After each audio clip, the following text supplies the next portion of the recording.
នេះហើយទស្សនភាពទាំងស្រុងហើយយើងធ្វើបានប៉ុណ្ណឹងគឺចូល70%ហើយថ្ងៃសៅរ៍នេះយកចំចាប់ដើមវាយគីឡូវាយអីនៅផ្ទះហ្នឹងទៅហើយបន្ទាប់វាយគីឡូយើងអាចនឹង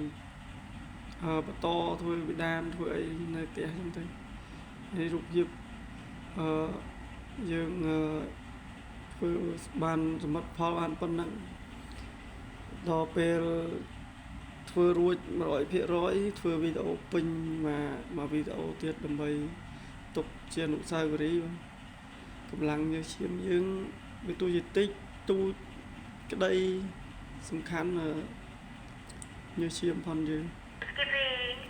ហើយខ្ញុំគិតថាអ្នកទាំងអស់គ្នាក៏ដូចខ្ញុំដែរបើសិនណាយើងប្រឹងមកដោយជាសមត្ថភាពខ្លួនយើងលុយកាក់ផងយើងអត់បានទៅពឹងទៅលើលុយឪពុកម្ដាយឬក៏ទ្រព្យឪពុកម្ដាយក្មេកម្ដាយបង្កើត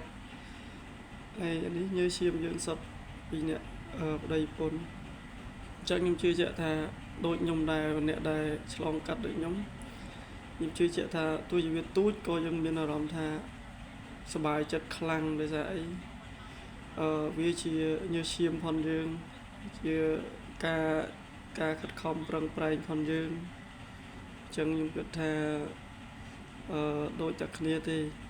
ដោយសារឲ្យតែញើសឈាមយើងគឺយើងសប្បាយចិត្តទោះជាវាតិចទូចវាមិនធំដុំ